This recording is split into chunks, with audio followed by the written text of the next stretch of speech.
Welcome to the HC Insider Podcast, a podcast dedicated to the commodities sector and the people within it. I'm your host, Paul Chapman. Today we're going to discuss the natural gas markets in China.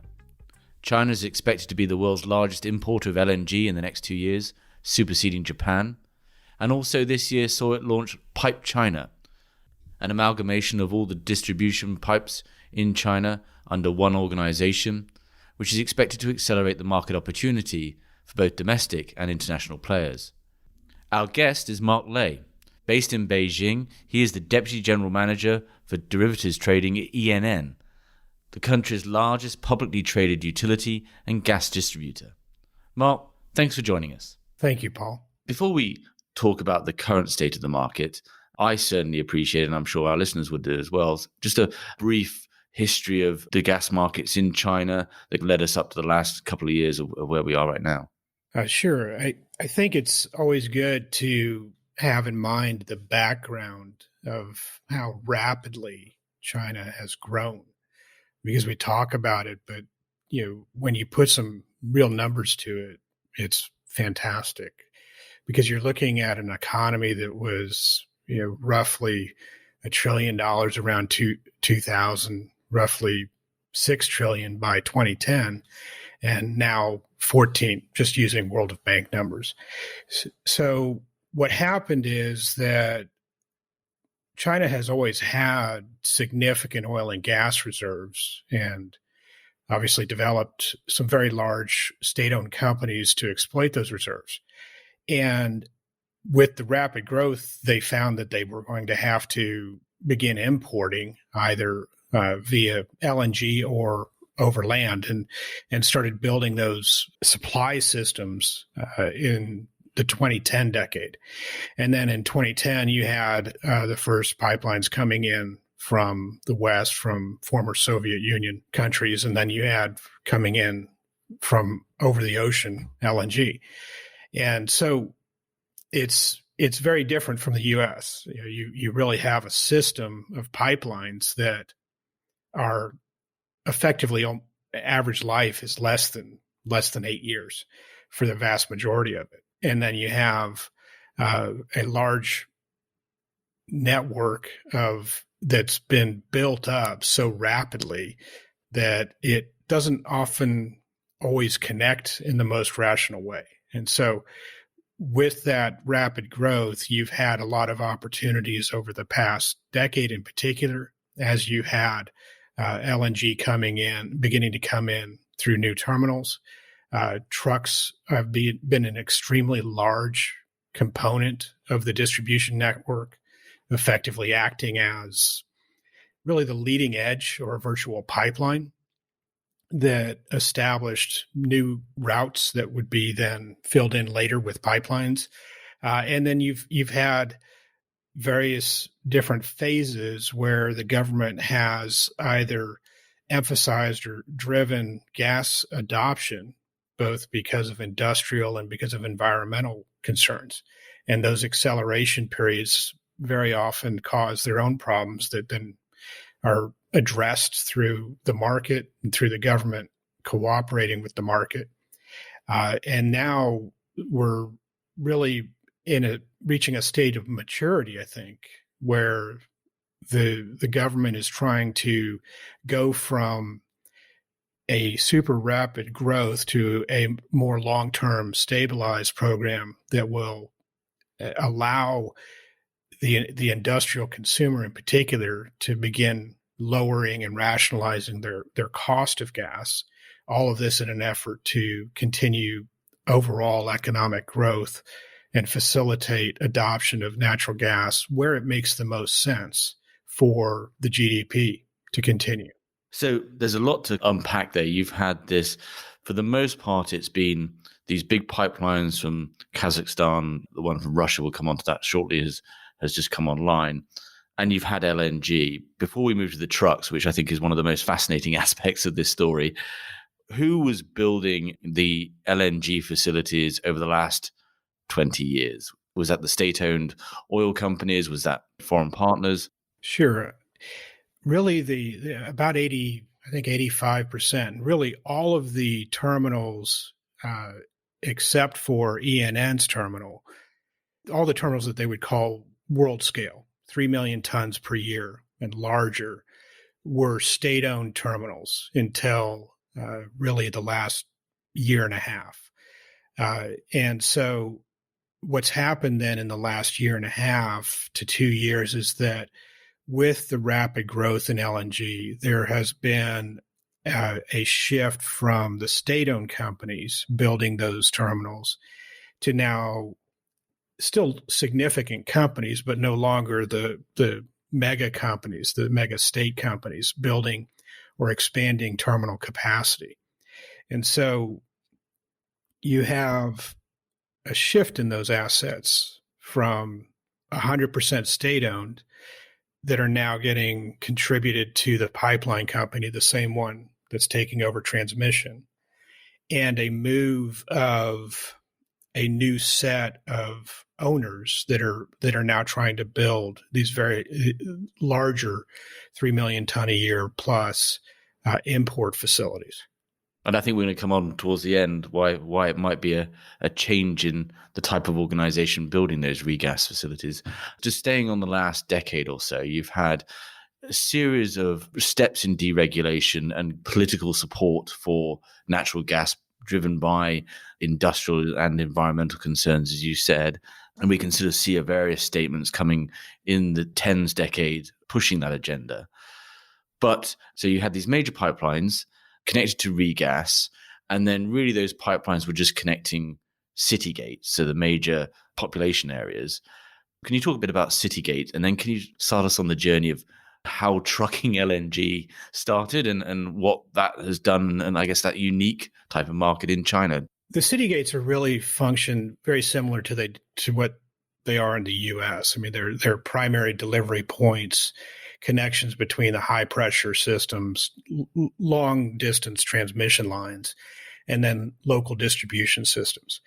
At the city gate, the primary difference is that you're moving into a utility distribution function, but those utilities are exclusive zones that are controlled by the government through a concession. And the concession is either awarded to a joint venture or a private company for a period of time, often 24 to 30 years. So what happened is that when they originally started building LNG terminals in 2010, or they started building before then, but they created access. They didn't have the pipeline infrastructure.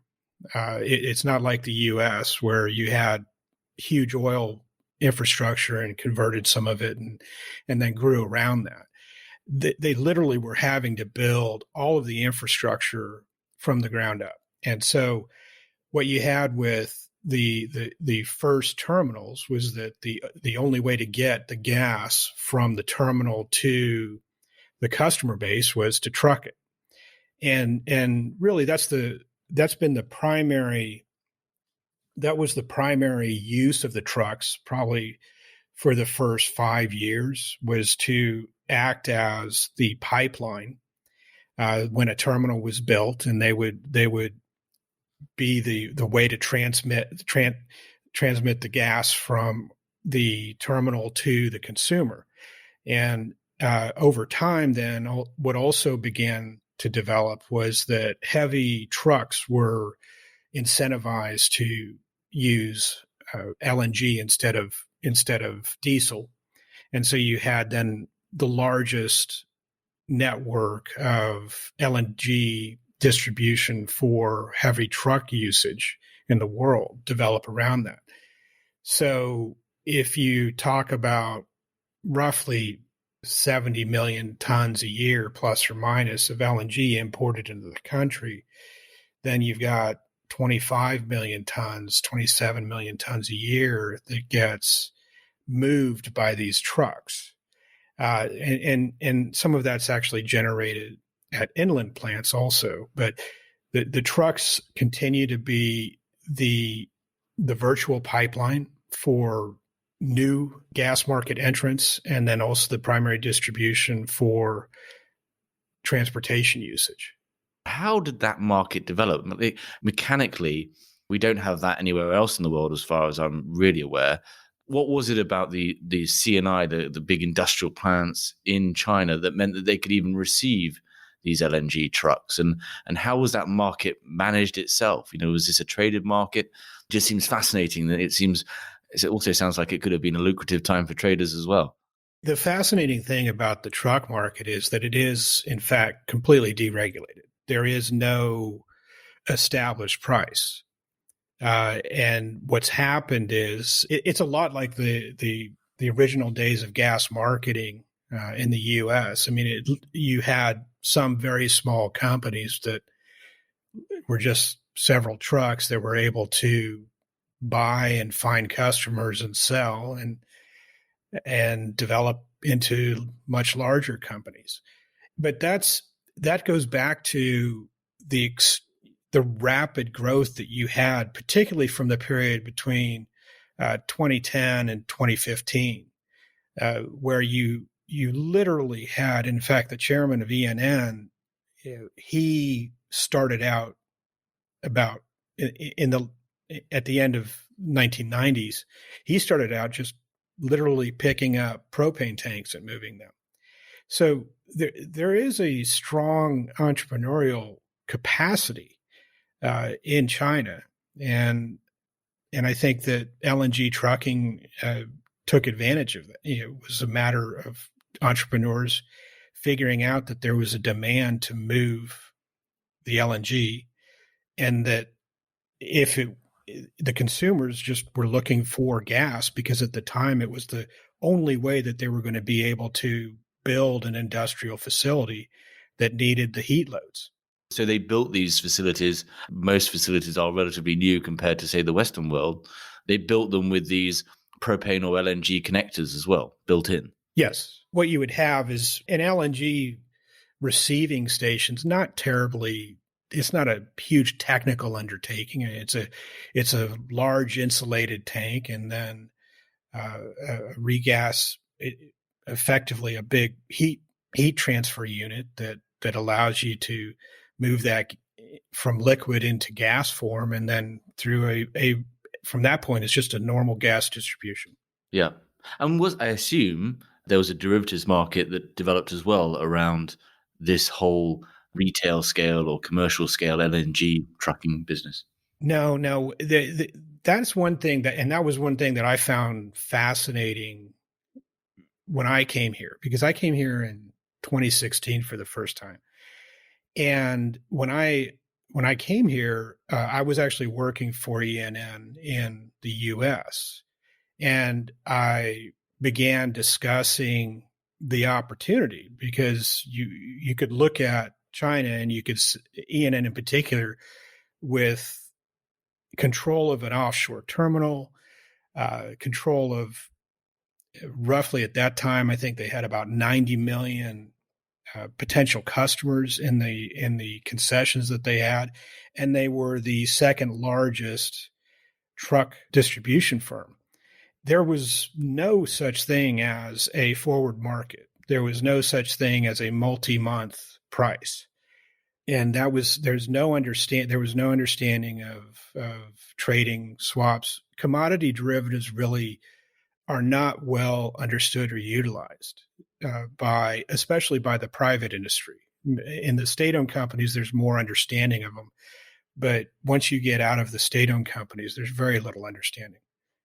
So in 2017, we actually established basis books and started managing contracts across the country on truckload volumes using just standard brick and mortar of what you would for any derivatives group, where you're trying to manage a basis book and relatively short term, under 12-month fixed price contracts. Yeah, I just find it fascinating. If I'm an industrial, then outside of, I guess, what you've established, how would I forecast? It would ensure that I had physical delivery of the natural gas I need to be able to run my plant. If there weren't sort of these longer term contracts or that more sort of stable market setup that we have elsewhere in the world. I think that, again, you have to understand that China is obviously the second largest economy in the world, but that doesn't mean that everything operates in the same predictable fashion that we're used to in Europe or North America. So every organization here, especially for the smaller companies and then for new companies, they're all built around flexibility and the capability to manage a lot of uncertainty. And sometimes it means they have a significant amount of redundancy. Some of them, frankly, if they just don't get gas, they'll just turn off and send workers home. Now that obviously happens much less now than it probably did 5 or 6 years ago. But there are absolutely operations that can deal. That's part of the way that they work. So as the economy has become more developed, that's become the certainty has become more of an issue. And so I think that that's one of the things that is changing along with the overall, as the commodity markets, as the gas market develops, certainty and requirement for certainty is also increasing. I presume as well you could always go to the city gate. It would just de facto be a more expensive gas than what you were getting via the truck LNG. Yeah, if you're hooked up to a city gate, then you always have that redundancy. That's sort of the state of the market. You've got a push to more transparent pricing, push to actually more consumption of natural gas, whether it's domestic production, which is relatively small, overland pipes, or this LNG. And you've got this trucked market that basically filled a need in the space. Moving to this year, the big news from China is this development of PipeChina. Can you explain what that is and what the consequence of that is? Yeah. PipeChina is a consolidation of what I would recognize in the U.S. as the interstate transmission assets. And I think that what's happened is that as the market's developed, as they've reached a maturity level, there's been an appreciation that the next step is to create a market that then allows for some type of capturing or creation and capturing of efficiencies. So historically, you really have had in China effectively, say, three constituencies that were the primary drivers of policy. You had the federal government, the provincial government, and then the state-owned companies. And one of the challenges that creates is that each of those organizations has a different perspective, and then the assets are divided up in not necessarily a logical fashion, but they're divided up between the state-owned companies and the provinces. And so there were circumstances where a LNG facility might get built, but then it would take 2 years after it was become operational for a pipeline to be connected to it, which again was another reason that you had trucks, is so that that LNG facility could start up immediately and begin moving cargoes for distribution. So what was negotiated over, I don't know the full time period, but what's coming into effect is that the National Pipeline Company will now be in charge of all of the main transmission lines inside of China. They're also getting a large percentage of the import terminals contributed to the pipeline company. And then there's effectively a negotiation then also for certain large provincial grid pipelines to be contributed, because you have in some of the provinces that are more developed, like Guangdong, you have the province has developed a very large distribution system that we might, the analogy would be an intrastate system. And so some of those systems will get contributed to this to eventually then create a more manageable market system. And that means that you'd have these, it's going to be easier for CNI type organizations, just industrials, to connect directly to these transmission lines as opposed to going through the city gates? That's the primary concern that I have with the way it's set up now. And things tend to, they move in phases. And so the first phase is really primarily focused on increasing efficiency to the city gates. And so the city gates will be, and there'll be there's certain industrials that may already have direct connections to the primary transmission lines or that are not behind a city gate. They could have access to the system, but an industrial that's behind a city gate is still going to be constrained to buying from the city. Right. Okay.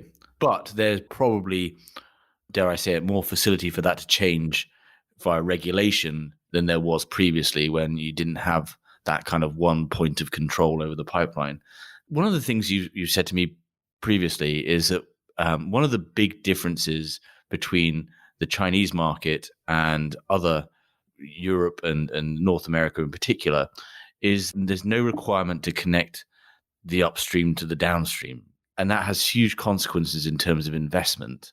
Can you talk to that a little? Yeah, I think that one of the biggest drivers, certainly early on, in deregulation and then creation of both demand and supply in the U.S.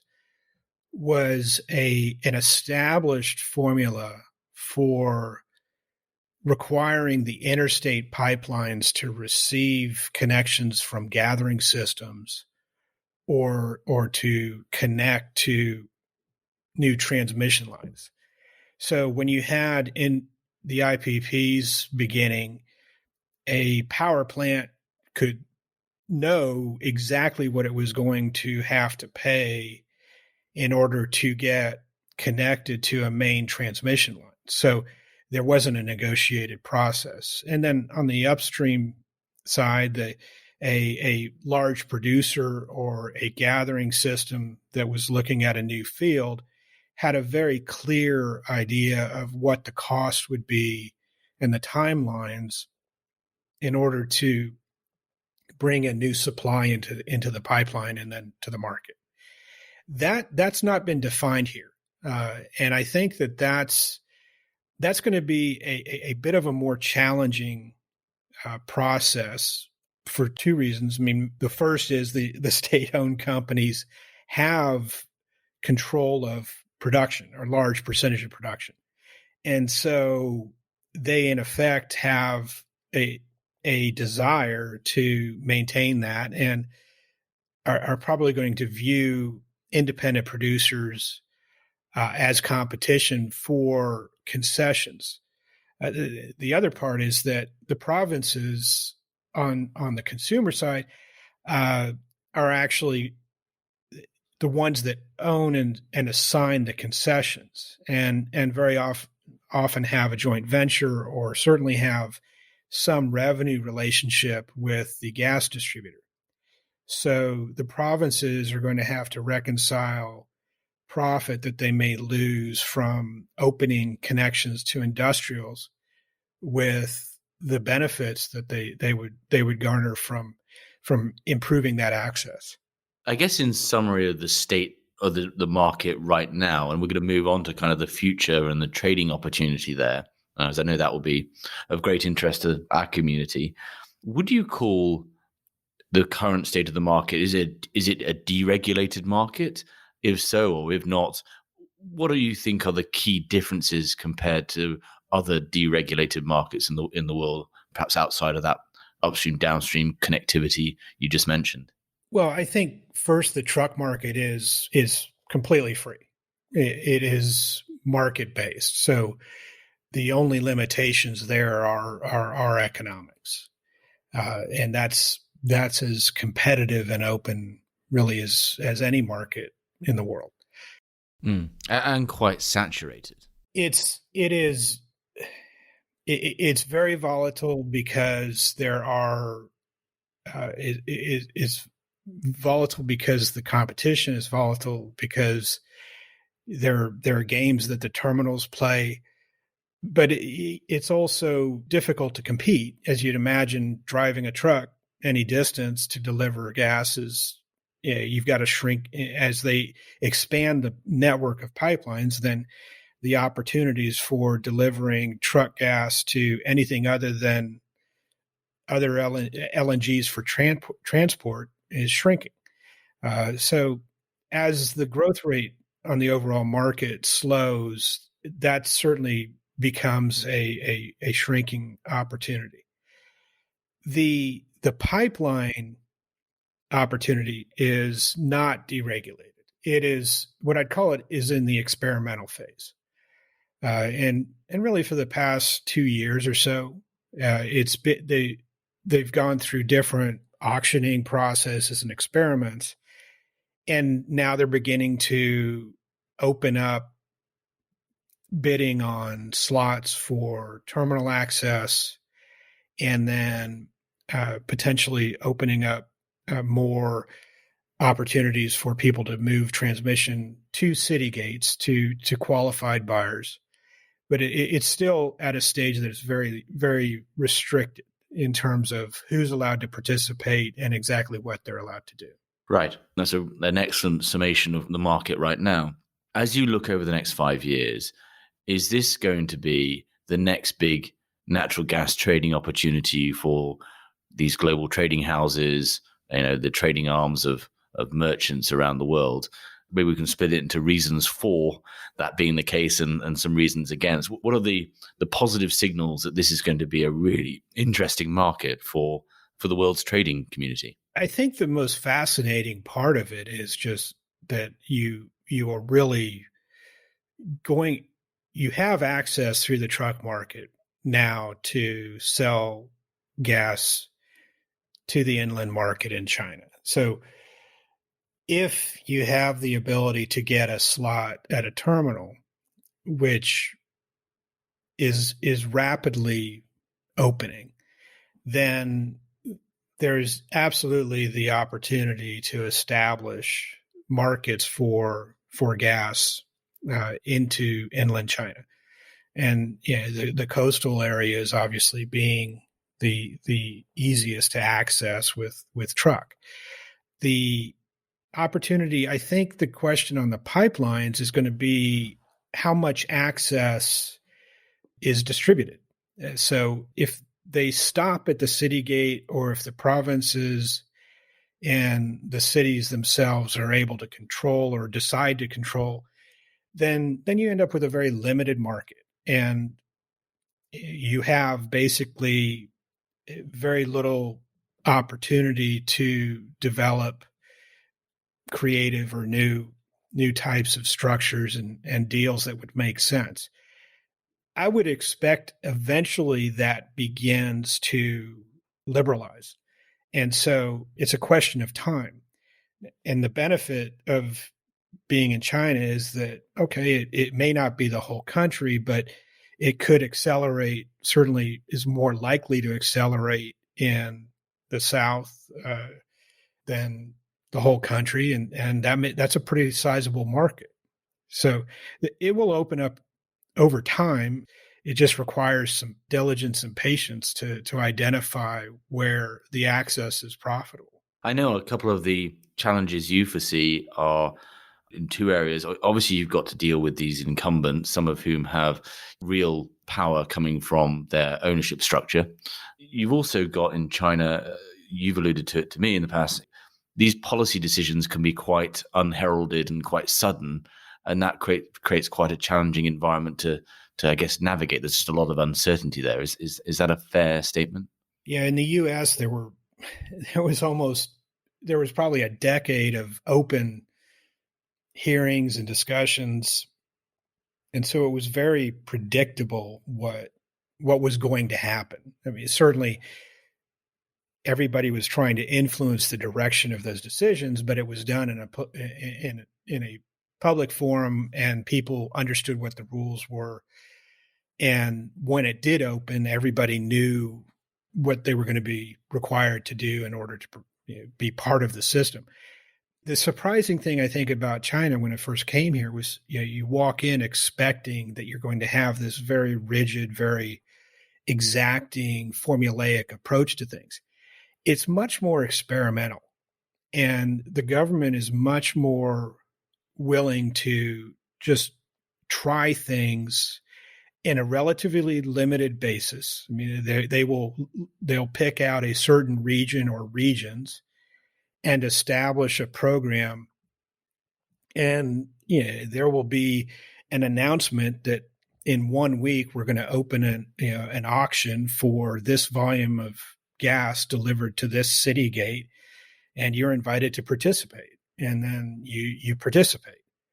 So the process is going to be much more opaque. There are going to be twists and turns and surprises. It doesn't mean that it won't move forward. It'll just move forward in a very different way than what I think most Western companies are used to. And I guess that points to the fact that there is also this kind of need to have boots on the ground, so to speak, to be there when these things open up. Because it sounds from what you're saying that there's probably going to be, or the odds are there's going to be a steady march towards further market opportunity, but it's hard to predict when and how that will come. And you need those people there to be able to, to react to it. And I guess the other piece to that is, it sounds really interesting if China continues to be a major importer of natural gas, whether that's pipeline or LNG. And this year, China has exceeded records in LNG importation. I mentioned at the start that I think it's predicted to exceed Japan's requirements in the next 2 years or so. That seems a huge opportunity, but you're not so sure, right? There is a big domestic natural gas opportunity in China that as yet hasn't been exploited. Can you talk to why that is, what that opportunity is, and kind of what the ramifications might be for LNG? And I guess I'm making a compound question here, but why was so much LNG imported this year? Well, I think that LNG imports are a plug to solve the shortfall. And that's really what was recognized in the early 2000s, was that you're going to have imports. And so the Chinese also understood that they didn't want to be beholden to only the pipeline links or only the LNG, and so they built both. So the question that exists is that right now, domestic production of natural gas is actually about 55%. It's been a shrinking percentage, and I think that there's a general government objective to increase production.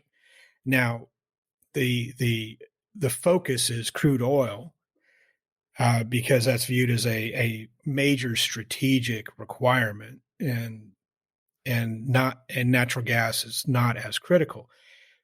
But conversations that I've had with independent producers that are active here is that they're absolutely convinced that the resource potential, if they applied Western technologies, shale technologies, tight formation technologies that have been developed, that they feel like there could be an absolutely huge growth in production. The challenge is that it is the whole issue of getting access to offtake agreements.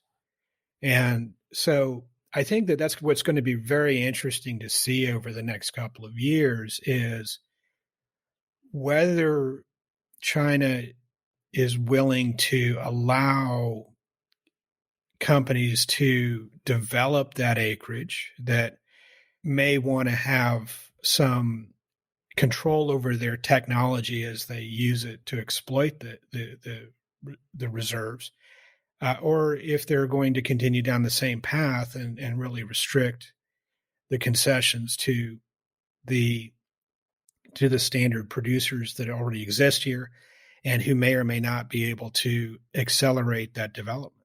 Is that tied to, you mentioned at the beginning of the podcast that the development of these regas terminals has been primarily by these Chinese state-owned organizations who also own these concessions to a certain amount? Is that significant that they haven't been continuing to really push LNG? I don't know that they're linked so much as it's just shifting priorities. I would doubt that there was necessarily an objective decision of, okay, we're only going to do LNG versus inland production. It was certainly something that could have happened just naturally because there was an emphasis on and a need for developing a huge import capacity rapidly, because there just was no way that, given the state of the technology, that they could have developed the fields rapidly enough. So I don't think that was an either or issue as much as just a focus on making absolutely certain that they had enough import capacity so the industrial engine wouldn't starve. Yeah. Finally, you're in Beijing or just outside. How has 2020 perhaps changed some of these trajectories? I'm thinking of COVID. I'm thinking of perhaps environmental awareness as a result of these shutdowns, showing the stark contrast between polluting days and non-polluting days. Has there been any sort of, do you think the natural gas story is even stronger as a result of COVID or 2020, and you see more generation going to natural gas? What sort of, I guess, do you think COVID has done to change, if at all, the natural gas story in China? I don't think that it's had a tremendous impact. I think that the trajectory has been really strengthened by China's desire to increase the blue sky days as much as continue industrial development, and a recognition that natural gas is going to be an important part of that. The challenge that it may present is that if natural gas prices and again oil linked contract prices, as those escalate, then I think you'll begin to see whether or not there'll be a slowdown in that growth trajectory, because there's certainly going to be a temptation to substitute back for coal where it makes sense. But natural gas is definitely a major part of China's long-term energy portfolio, and it's going to continue to grow rapidly and be a major contributor. Yeah. Well, it's been an absolute fascinating insight, especially for me, on the market over there, and certainly appreciate you staying up late to talk. And it seems like there's a kind of a watch this space and a potentially huge opportunity for both domestic and international organizations in natural gas in China. Thanks very much, Mark, and look forward to connecting again and seeing how that market's developed. Thank you very much, Paul. Thank you for listening. If you enjoyed this episode and want to support the show, please give us a positive review on Apple Podcasts or Spotify.